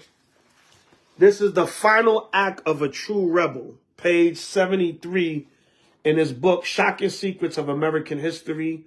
115 Surprising and Amazing Tales by Bill Coate. Salaki has had this book for a while. A little wear and tear, but you know. It is what it is. Check this out. Short story, a couple of paragraphs. All right, it says, the Confederate States of America had no more fervent advocate than Edmund Ruffin. Edmund Ruffin, I believe he was a Virginia legislator with the Confederate Army. Remember the so-called Civil War, the North against the South? All right, the Confederate Army against the Union Army. You know, y'all can do y'all little history on the Civil War. It says, Edmund Ruffin, right? The man was loyal to the bone, so widely known as was his patriotism that he was given the honor of firing the first shot of the Civil War, never dreaming that he was lighting the fuse of his own demise, right? He was so gun-ho for the Confederacy that he allegedly, right, fired the first shot in the Civil War. But it was going to be to his own demise. Check this out. If Southern thought and action could be represented in a single individual, then Edmund Ruffin would be the most likely candidate. Born in the early days of the Republic, meaning he was the epitome of representation of the mind frame of the South. Now, we know the South, there was no difference really between the North and the South, right? The South was just more open with their racism, and the North was just more trying to be subtle and more trying to act like, but no, the North was just as racist as the South. All of America was South. That's why a lot of our people, when they fled, they thought they was fleeing for better jobs and opportunity, and they was experiencing the same racism. All right, we're going to get into that. But I just want to read, my main point of reading this story is showing you the generational pride of Esau. We read about Nicanor the Greek. We're going to read about this Edomite, Edmund Ruffin, right? So allegedly, the first one to fire the shot in the Civil War, right? Born in the early days of the Republic, Ruffin was a Virginia farmer who experiments in soil chemistry markedly improved the productivity of Southern agriculture. He became widely known for his writings on farm subjects and then used this bully pulpit to preach the doctrines of slavery, states' rights, and secession. All right, because allegedly there was supposed to be a split with the United States. But that was all BS, right? You know what I'm saying? The real reason, well, I don't want to jump the gun. We're going to get into that. But notice it said to preach the doctrine of slavery. What was the doctrine of slavery? To make sure the Negroes stay in the cotton fields. He was a major advocate for slavery. Hatred of our people. Nicanor, 1 Maccabees 7, he bare deadly hatred against Israel. What is that? 1 Maccabees 7. Well, that's part of your homework. Read 1 Maccabees, the 7th chapter. That's part of your homework for this feast day. All right. 1 Maccabees 7:26. Then the king sent Nicanor, one of his honorable princes, and a man that bare deadly hate unto Israel, with commandment to destroy the people. Same thing. Destroy, put in subjection, enslave. So Edmund Ruffin, they said, once, you know, he had got a name in agriculture, with teaching people about agriculture, which he probably had a black man. If you dig deep enough into history, he probably had a black slave or something, or a black man helping him, right? That was behind him, and he just took credit for it. But anyway, you know, you had somewhat smart Edomites, and you had Edomites that did stuff too. All right, but anyway, not as smart as us. But anyway, the point being, he used his popularity with agriculture to go around and start preaching his real agenda, which was slavery, states' rights, and secession, right? By 1861, Ruffin had come to hate the North with every ounce of his 67-year-old body, right? Because the North supposedly represented freedom, more liberal, you know, being more liberal, which was all BS too. Never trust thine enemy, for like as iron rusteth, so is his wickedness. All right? Sirach 12:10. It says, he admitted to having prayed on his knees that Lincoln might be elected so that it would bring on a war for Southern independence, right? Because again, they thought Lincoln was more of a liberal and a moderate, and he wanted to free the slave. That was BS too.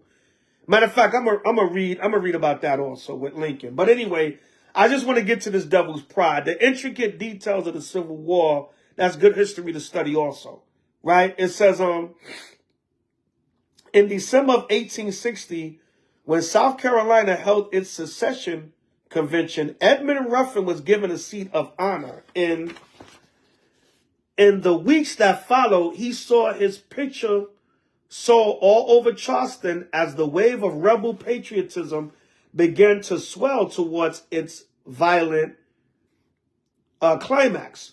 When the moment of decision finally came, Ruffin was made a temporary gun captain and led to the shore batteries that faced Fort Sumter. There he fired the cannon shot that started the Civil War. So this is allegedly the Edomite Edward Ruffin that fired the first shot that started the Civil War. 6 days later, he was made an honorary member of the Palmetto Guard and even donned a Confederate uniform. Then he hobbled home to await the outcome of the struggle. 4 years later, Lee, right, General Lee, surrendered to Grant, all right? Allegedly, the North won, but that was all BS. The war was over, and no rebel was any more disillusioned than Edmund Ruffin. So check this out. So distraught was the 71-year-old that he armed himself and prepared to take aim once more. This time, however, he turned the gun on himself. In one final act of defiance, the man who fired the first shot of the Civil War ended his own life rather than endure what he was sure would be the ravages of Yankee domination. So in plain English, what that means is he would rather be dead than to see an America where Negroes was free. If everybody understand, give me a con 777. You know, Yankee, like Benjamin say, Yankee boy. That can be a term for an American, but it also can be a term for a Northern American, a specific American. So in other words, this devil was saying, I'd rather be dead than the northern, more liberal Edomites that allegedly want to do away with slavery, for them to dominate and rule the country. Everybody understand? Give me a con 777. That's what that means. In other words, I'd rather die than to see Negroes free. That's what this is saying right here. Remember, they say he used his agricultural acknowledgement. He used that to preach slavery. So he said, if we subject ourselves to the North, we're going to become a more free and liberal country, which that was never the case. Right? So this devil was so proud, he would rather die than to see an America with free Negroes. By Shema Mashiach Yahushua. You see Esau? You see Esau? Right? Let's get Isaiah 2 and 12. Shalakia. Isaiah 2 and 12. All right, this is a proud man. Isaiah 2 and 12, it says, for the day of the Lord of hosts shall be upon everyone that is proud and lofty, and upon everyone that is lifted up, and he shall be brought low. This devil was so proud that he rather die. The Lord put a spirit on him to kill himself than to see a United States with free Negroes.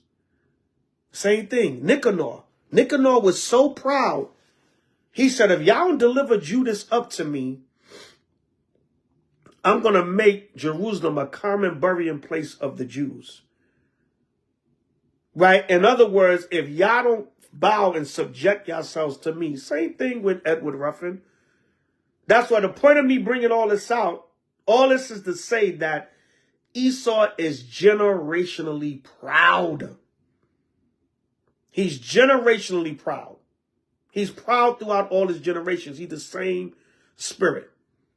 All right, read on. It says, this is 2 Maccabees 15:32, and showed them vile Nicanor's head, and the hand of that blasphemer, which with proud brags he stretched out against the holy temple of the Almighty. So Judas showed the people, he said, look at his head and his right arm. I killed the great enemy of Israel. Let's go to 1 Samuel 17. 1 Samuel 17 and 50. Everybody with me, give me a con 777. All right. 1 Samuel 17. And let me see what I want.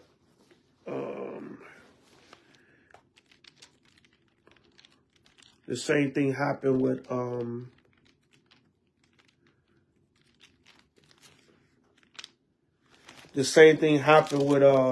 with David and Goliath. All right, how many of y'all remember that story? That's a classic. All right. Yeah. 1 Samuel 17 and 50. We're just going to read right through it, through the end of the story to give you the understanding. 1 Samuel 17 and 50. So David prevailed over the Philistine with a sling and with a stone. Remember, he slapped Goliath in the head and killed him, right? The champion and the giant of the Philistines. All right. And smote the Philistine and slew him, but there was no sword in the hand of David. Therefore David ran and stood upon the Philistine and took his sword. Didn't Judas do the same thing? When you read 1 Maccabees, the 3rd chapter and the 12th verse, didn't Judas take Apollonius' sword? David took Goliath's sword. All right. See that? A Levite and a Judite, but the Most High put the spirit on both of them to kill different nations of enemies of Israel and deal with them in the same manner. All right. So, therefore David ran and stood upon the Philistine and took his sword. David stood up on his body and took his sword out of the sheath, violated him, because these nations hate us. Right? He said they hate us. He wanted to kill David, but David killed him. Right? It says, and drew out of the sheath, therefore, and slew him, and cut off his head therewith. So he finished Goliath off and then cut Goliath's head off. All right. And when the Philistines saw that their champion was dead, they fled. And the men of Israel and of Judah arose and shouted and pursued the Philistines until thou come to the valley and to the gates of Ekron. And the wounded of the Philistines fell down by the way to Sharaim, even unto Gath and unto Ekron. And the children of Israel returned from chasing after the Philistines, and they spoiled their tents, right? Yeah. So once they defeated them, they say, yeah, go and take the spoils, take the riches. All right, it says, and David took the head of the Philistine and brought it to Jerusalem, but he put his armor in his tent. So David took Goliath's head and brought it to Jerusalem. 2 Maccabees 15:32, and showed them vile Nicanor's head and a hand of that blasphemer, which with proud brags he has stretched out against the holy temple of the Almighty. So you see how the Most High could mock you? Goliath was proud. He was a Hamite. He was African. He was a Philistine. And what happened? He was proud and bragged how he was going to kill David. David killed him and took his head off and brought it to Jerusalem. Right? Nicanor bragged about how he was going to kill Judas. Or if they don't deliver Judas, he going to do this, he going to do that. He going to burn down the temple. He going to cut up Judas' body and show it to the people. What happened? Nicanor was the first to die. And Judas chopped off his head and his right arm that he stretched out to the temple and brought it forth to the people. What happened to Edward Ruffin, the guy that shot the first shot in the Civil War, saying the South wanted to succeed and be their own little nation so we can keep slavery and keep the Negroes in subjection?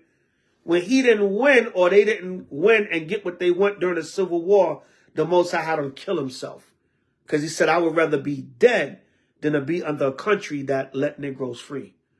You see the pride, but you see how the Most High can mock the enemies of his people. So that pride is generational with Esau. The pride with him, all the nations. And the Most High judged them. Everybody see? So that's why I'm linking the history of Edward Ruffin up with that. All right? Yeah, just a little tad bit of history to show you the main point being the generational pride of Esau throughout different generations.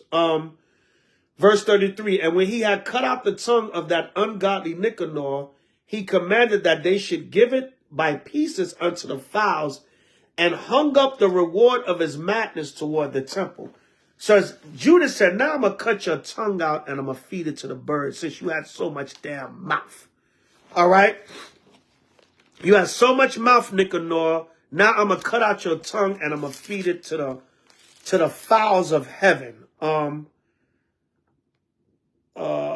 me see what I want. Oh my God. Let me see what I want. Let me see what I want. Bear with me real quick.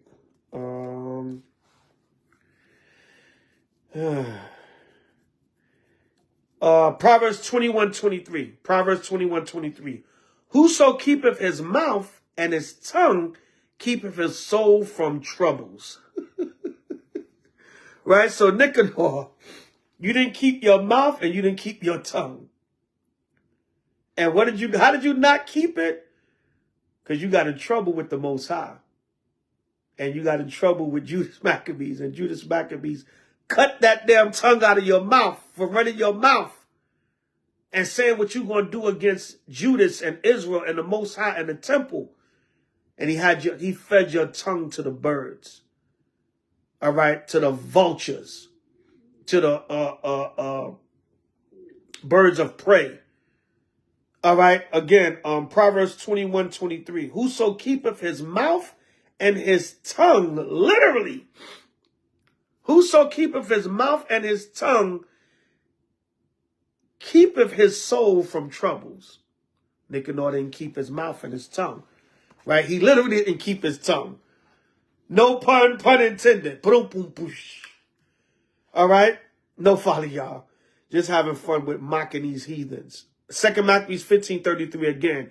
And when he had cut out the tongue of that ungodly Nicanor, he commanded that they should give it by pieces unto the fowls and hang up the reward of his madness toward the temple. So every man prays toward the heaven, the glorious power, saying, Blessed be he that have kept his own place undefiled. He hanged also Nicanor's head upon the tower, an evident and manifest sign unto all the help of Yahweh. So they hung up Nicanor's head to show what he thought to do to Judas was done to him by Hashem Mashiach Yahushua. All right, and all the evils that, the evils that was done to the children of Israel, it got turned on the enemy. All right.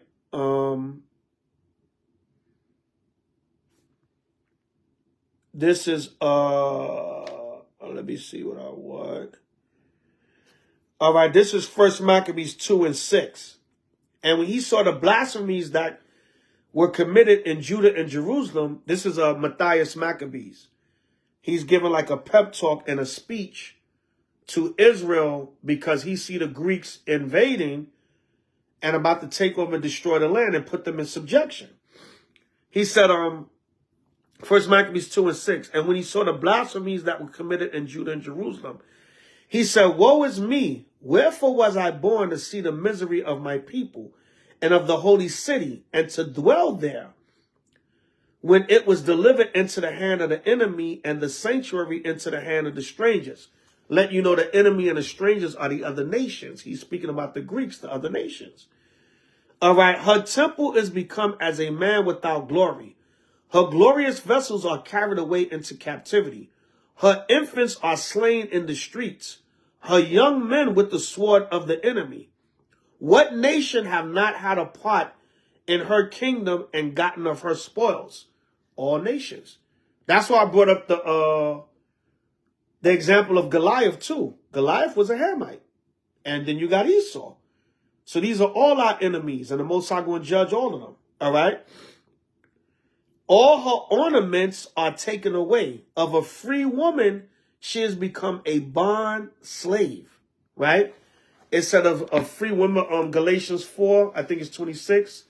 But Jerusalem, which above is free, which is the mother of us all.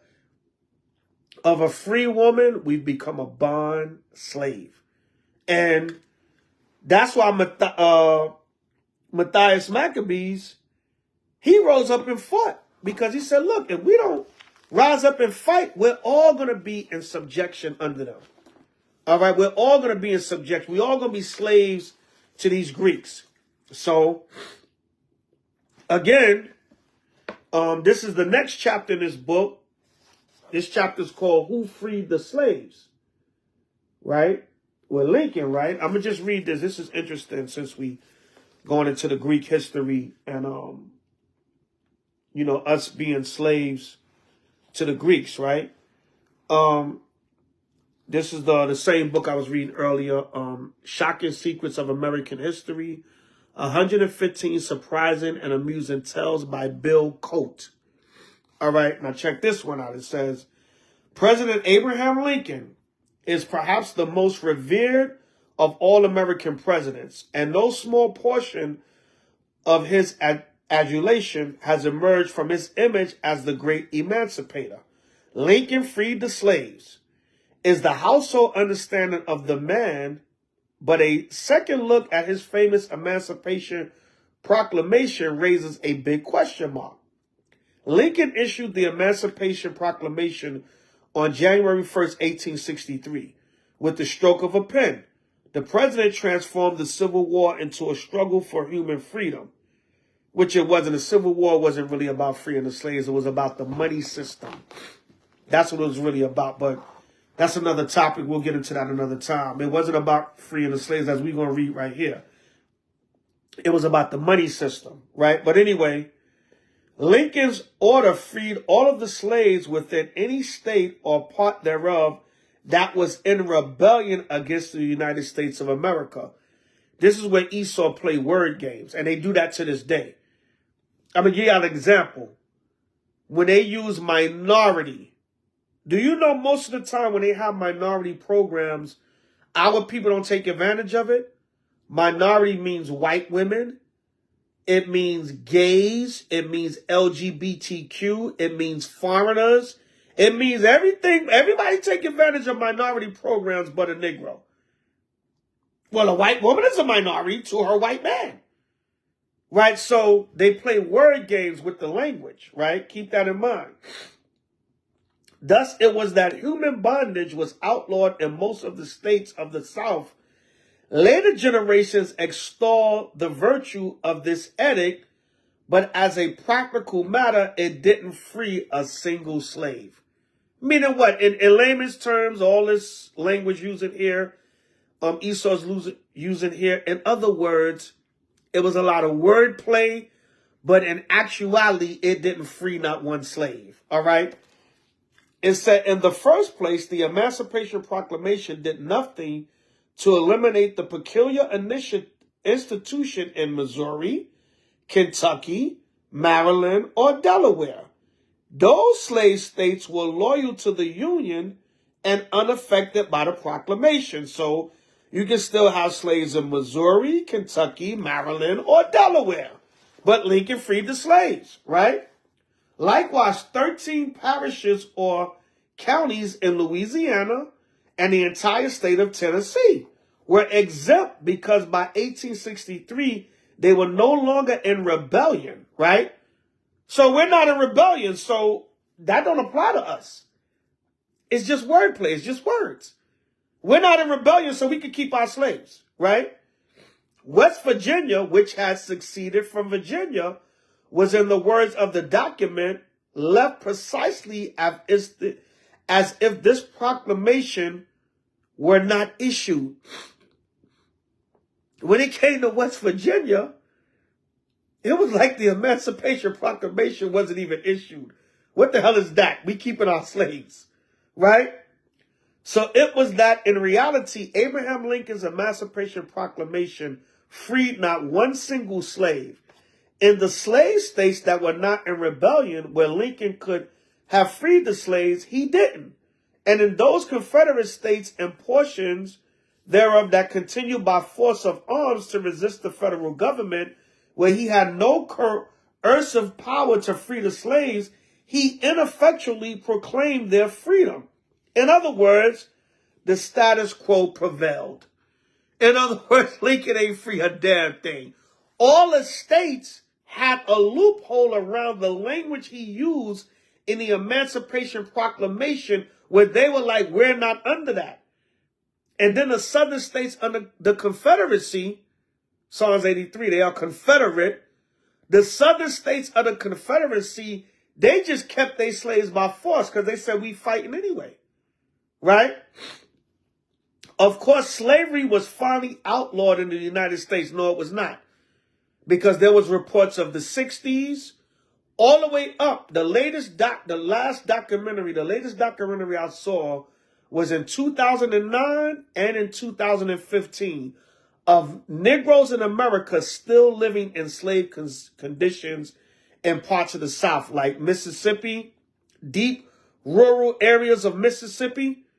They got Negroes still living as slaves today, living in shacks and everything. And then I'm going to go deeper.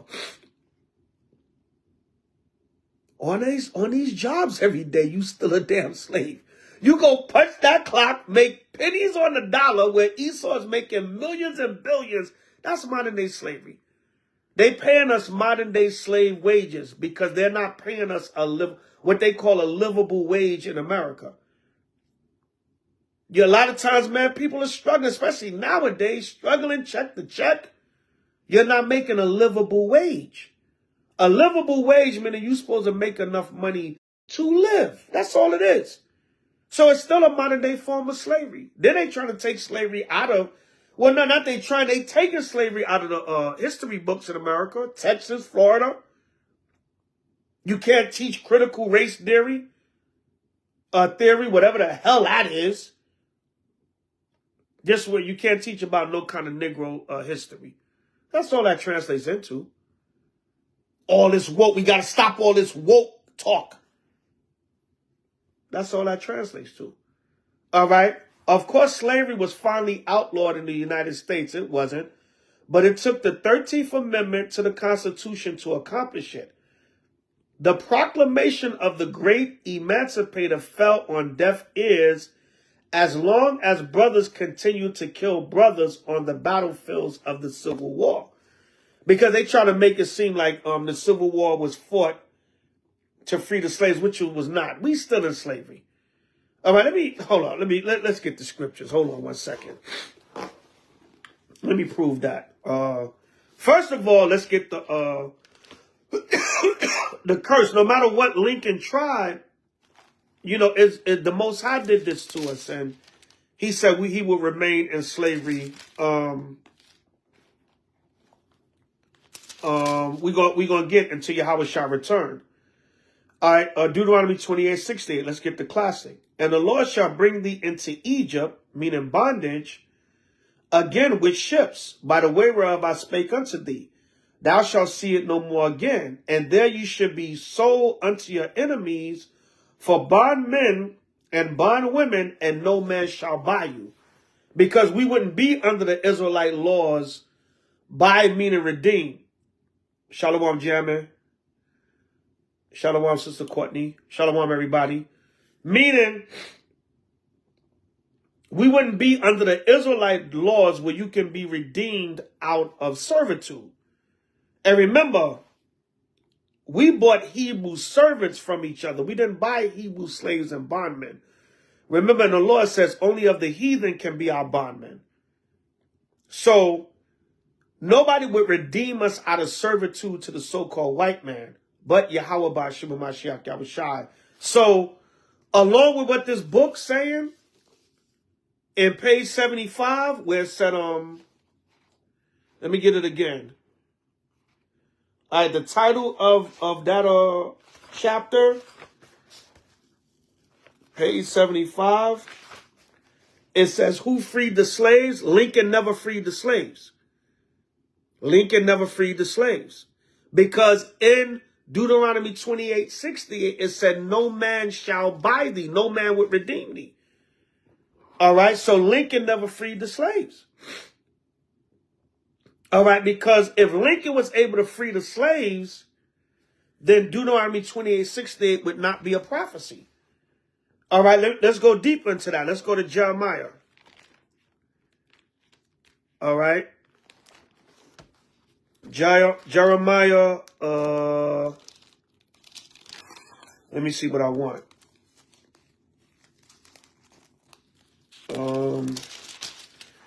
Jeremiah 50:33. Thus saith the Lord of hosts, the children of Israel and the children of Judah were oppressed together, and all that took them captives held them fast. They refused to let them go. So Lincoln could not free us, because it wouldn't fulfill the prophecy. The Lord said, we're not free until Yahweh Shai come and get us up out of here. Psalms 126, when the Lord turned away our captivity. We were like them that dream. This is going to be like a nightmare. It's going to feel like a long nightmare when this is over and Yahweh Shai get us up out of here and bring us into the kingdom. So Lincoln could not free the slaves because it would go against prophecy. All right. We're still in bondage to this day. Negroes think they're not in bondage, but they're still in, and the bondage is in their mind right now. Y'all read the Willie Lynch letter? Willie Lynch said, if my program is effective, it will last for the next 300 years and beyond. That was 1713, I believe it was, the Willie Lynch letter. And we passed 2013, and our people are still, everything in the wood. When you read the Willie Lynch letter, every time I read that, I shake. It's so real what these devils did to us and how they conditioned us and still got us conditioned in 2024. So Lincoln didn't free anybody's slaves. We still captive today. And right here in 1 Maccabees 2, 6 through 11, Mattathias was saying, listen, if we don't fight, we're going to be slaves to these Greeks. Same thing. Same thing here in America. All right. This is Revelation 18. And this is concerning Babylon the Great, right? Revelation 18 and 21. And a mighty angel took up a stone like a great millstone and cast it into the sea, saying, thus with violence shall that great city Babylon be thrown down, and shall be found no more at all. And the voice of harpers and musicians and of pipers and trumpeters shall be heard no more at all in thee. And no craftsman of whatsoever craft he be shall be found any more in thee. And the sound of a millstone shall be heard no more at all in thee. And the light of a candle shall shine no more at all in thee. And the voice of the bridegroom and of the bride, let me see, is that what I want? No. Let me see.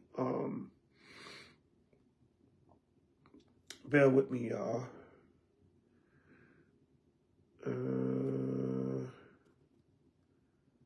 Yeah, Revelation 18:13, let me get right to the point. And cinnamon and odors and ointments and frankincense and wine and oil and fine flour and wheat and beasts and sheep and horses and chariots and slaves and souls of men. All right. Because let me start at 10. And standing afar off for the fear of her torment, saying, alas, alas, that great city Babylon, which is America. John was prophesying about America. All right. That mighty city, for in 1 hour is thy judgment come. And the merchants of the earth shall weep and mourn over her, for no man buyeth their merchandise any more. The merchandise of gold and silver and precious stones and of pearls and of fine linen and purple and silk and scarlet and all thyine wood and all manner vessels of ivory and all manner vessels of most precious wood and of brass and iron and marble and cinnamon and odors and ointments and frankincense and wine and oil and fine flour and wheat and beasts and sheep and horses and chariots and slaves and souls of men. So what? Babylon, America was known for slavery. But it tells us Lincoln didn't free the slaves. And the Civil War wasn't really fought. It wasn't really fought about slavery. So the Civil War was fought over the money system. That's when they killed Lincoln. I think it was the Copper Ring or the OSS. Whatever the forerunner of the CIA was back then. I think it was it was either the Office of Strategic Services or the Copper Ring. Because I believe it went from the Copper Ring to the Office of Strategic Services, and then it became the CIA. All right, one of them. But the secret societies, they killed Lincoln over him manipulating the money system. All right, something to do with the greenbacks. We'll go into that another time. But when you dig deeper into that, well, at least some history and conspiracy theories bring out that Lincoln was killed because of the money, because he was going to manipulate the money system. And the elites and the secret societies in America didn't want that. And they had, what was known as the CIA back then, kill him. I think it was the OSS or the Copper Ring. We can go into that history another time. But my point being, Lincoln did not free the slaves. We're not going to be free till the return of Yahushua.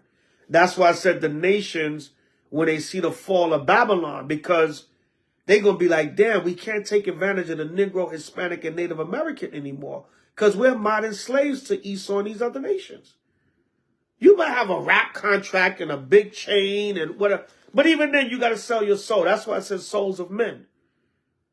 Most of the time in this society, to make it up to that status, you have to sell your soul. You got to do some kind of gay stuff, sacrifice a family member, drink blood, urine, whatever, have a sex ritual, a humiliation ritual. That's what I believe Killer Mike had. They gave him all them Grammys and then humiliated him. Because what? Even though we reward the black man with all these accolades, he's still a common crook. We're going to, after all that honoring him, we're going to march him out in handcuffs. because he's nothing but a common Negro criminal. All that great music and awards, but he's a common criminal. The black man's a common criminal. And that was mockery. Mockery for Black History Month. And I mean, we can go on and on. But that's just an example with Killer Mike. All right. But, you know, I don't want to ramble on into a tangent. But anyway, let's finish out Maccabees. But back to the fact of the matter. I just want to show that, because we was using the example of Edmund Ruffin, how he was an adamant advocate for slavery. And then when he felt like the slaves was going to be free and America was going to become more liberal under the North, I'd rather die than to see Negroes not on a cotton field. That's that pride of Esau. All right. He hanged 2 Maccabees 15:35. He hanged also Nicanor's head upon the tower, an evident and manifest sign unto all of the help of Yahweh. And they ordained all with a common decree in no case to let that day pass without solemnity, but to celebrate the 13th day of the 12th month, which in the Syrian tongue is called Adar, the day before Mordecai's day. Mordecai's day is another day for Purim. So tonight is the 13th of the 12th month. Tomorrow and Friday is the 14th and 15th, which are the 2 days of Purim. So day of Judas Maccabees / Nicanor's destruction is the day before Mordecai's day, which is a nickname for Purim. Y'all can read Esther chapter 10, verses 1 through 3. It tells you about the glorification of Mordecai amongst his people. So the Feast of Purim became nicknamed Mordecai's Day. All right. 2 Maccabees 15:36 with Esther 10, verses 1 through 3. Thus went it with Nicanor, and from that time forth the Hebrews had the city in their power, and there will I make an end. And if I have done well, and as is fitting the story, it is that which I desired. But if slenderly and meanly, it is that which I could attain unto. Meaning the author is just saying, the author is saying, I told the story to the best of the history that I had. All right. For as it is hurtful to drink wine or water alone, and as wine mingled with water is pleasant, Salakia, and delighteth the taste, even so speech, finely framed, delighteth the ear of them that read the story. And here shall be an end. Meaning, he's basically saying, I told the story as eloquently and clearly as I possibly can, so when you read it, you can understand it and enjoy it. That's what I believe Jason of Cyrene that wrote the Maccabees is saying. All right, so that's basically it. You know, a little bit of history on Judas Maccabees / destruction of Nicanor. A lot of scholars say that there's not a lot of information on Nicanor, so the best history you can get is from Maccabees. All right, that's why the scriptures is important, because a lot of times, you know, some of the history and the scholars, they don't have a lot of information on the historical figures, or they do and they hide it because they don't want us to know the truth about certain things. So we got to go with the scriptures and the information that we can find to the best of our ability. This is a Nicanor, a Seleucid general. This from Wikipedia. I know sometimes y'all say Wikipedia is not the most accurate source, but it's going to go along with what is written in the story of the Maccabees. It says Nicanor was a Syrian Greek general, strategos, which is a army leader in Greek, that served the Seleucid Empire during the reigns of King Antiochus IV Epiphanes and Demetrius I Soter. He served during the Maccabean revolt in Judea, then part of the Seleucid Empire, and served for a time as governor in Jerusalem. Relations between the government and the Jewish rebels eventually turned sufficiently hostile that he threatened the priests of the Second Temple and led an army to find and defeat Judas Maccabee's followers. But he and his army were defeated at the Battle of Adasa. Nicanor was killed, his corpse was desecrated, his head and right hand hung for public display back in Jerusalem. And a new festival was declared to celebrate his defeat.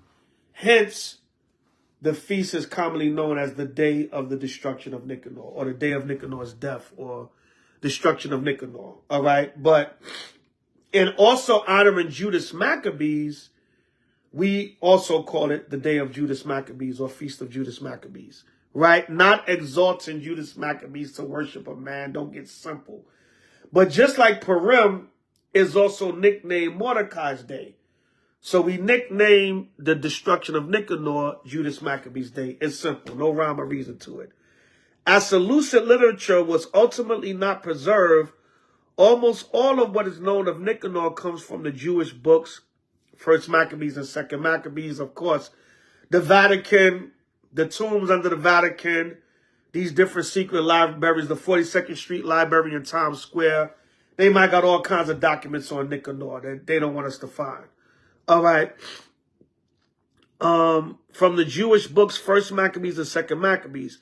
These books were preserved by becoming part of the Septuagint, a collection of Jewish writings in Greek that would serve to become the basis of the Christian Old Testament. So that's it. I just want to, y'all can read up more on it on your own. But let me see. 1st Maccabees. 1st Maccabees 9 and 17. 1st Maccabees 9:17. Whereupon there was a sore battle, insomuch as many were slain in both parts. Judas also was killed, and the remnant fled. So this is when 1st Maccabees, you read 1st Maccabees, the 9th chapter, when Judas is killed. Then Jonathan and Simon took Judas, their brother, and buried him in the sepulchre of his fathers in Modin. Moreover, they bewailed him, and all Israel made great lamentation for him and mourned many days, saying, how is the valiant man fallen that delivered Israel? They said, Judas Maccabees was so damn mighty. They said, how's the mighty man fallen? Right? They like, you can't conquer Judas. Right? That's how great the Most High can make a man, to where the point where people, even Esau, even a lot of our people in the world in general, they think Esau can't be defeated. That's how mighty the Lord can make you in the sight of men. All right, so it says, how is the valiant man fallen that delivered Israel? And also it was like a concern. Damn, we lost our chief defender. Judas, he's our Israel's chief defender. It says, moreover, they bewailed him, and all Israel, so like I read that. Verse 22, as for the other things concerning Judas and his wars, and the noble acts which he did, and his greatness, they are not written, for they were very many. So on this day, we honor Judas also, because his valiant and brave acts, there were many. All right, and we can go on. The history is vast, so that's about it, y'all.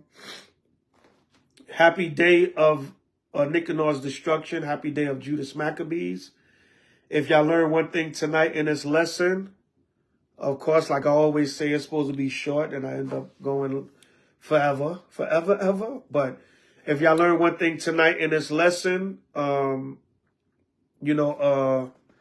I've done my job. All praise to Yahweh and Yahweh Shai. You can get this book, Shocking Secrets of American History, 115 Surprising and Amusing Tales by Bill Coate. There's a lot of funny stuff in here, too, where he's actually, like, mocking a lot of the American government and so-called forefathers, founding fathers and patriarchs. Right? They were the water brother Elijah. So like I was getting on you a little bit earlier, but I like y'all to stay on topic. But yeah, we do celebrate Simon Maccabee's days also. First Maccabees chapter 13. But there's a lot of mockery in that book about American history, and you think our great founding forefathers, them guys were derelicts, drug addicts, suicidal, cannibals, all kinds of stuff, man. And a lot of times what Esau do, he'll make something into like a joke to lighten it up. But you'll be like, damn, these people was off. All right, so y'all can get that book. It's by Bill Coate again. Shocking Secrets of American History. 115 surprising and amusing tales by Bill Coate. All right, I'll be sharing all my books with y'all, man. Nah. So like y'all, I'll be a little stingy with my books, but I share with y'all sometime. But anyway, knowledge is power, and each one teach one, and that's what we're here for. So it's all good. All right, so Salakia, bear with me. Still a little bit under this weather, but I'm here, Israel, and Salakia. Oh. Like H.O.I said, if he be lifted up, he will draw all men unto us. So I know this is a very, very, very late night lesson, Salakia. We went out to camp in New York. We like to still get the word out on the street level, even if a feast day falls on a camp day. And then I said I came inside. I promised everybody I would do a late lesson. Shout out to some of the other H.O.I states. They did earlier lessons, around prime time, 7, 8 o'clock, when everybody usually listen. But I said after camp, I'll come in and still do a lesson on a late night. All right, these are the sacrifices we make to get this word out to y'all. Okay? So hope y'all enjoyed the lesson once again. Salakia. Oh, let me get that. All right, Salakia. No. Yeah, I showed the book enough times already. So again, Ashar Yawam Yahawada Makwabaf Wa Ashar Yawam Nicanor. Happy day of Judas Maccabees and happy day of the destruction of Nicanor. Don't be laughing at my headpiece, y'all. I know I look like a damn Moor. Nah, no folly. I'm just having fun, y'all. But if y'all learn one thing tonight, I've done my job. All praises to Yahweh B'Shem Mashiach Yahushai. And get this word, Israel. That's it. So, like I said, Salakia for the late but early lesson. So again, happy feast of destruction of Nicanor. Happy feast of Judas Maccabees 2024. Tomorrow we will be live for the first day opening of Purim. We will be live on H.O.I class on YouTube. Subscribe to H.O.I class on YouTube. We will be live tomorrow, 8:30 p.m. Eastern Time. By Shema Mashiach Yahushua. Again, Israel, get your calendars. Get your feast day calendars for 2024.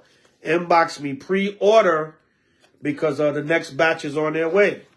When the batch come in, it's first come, first serve. So pre-order. So the next batch, we in February already, but y'all still got 10 months. We in February celebrating the great destruction of our Greek enemies.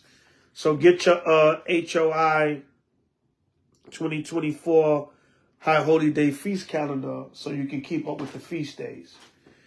All right, so that's it. Any questions or comments?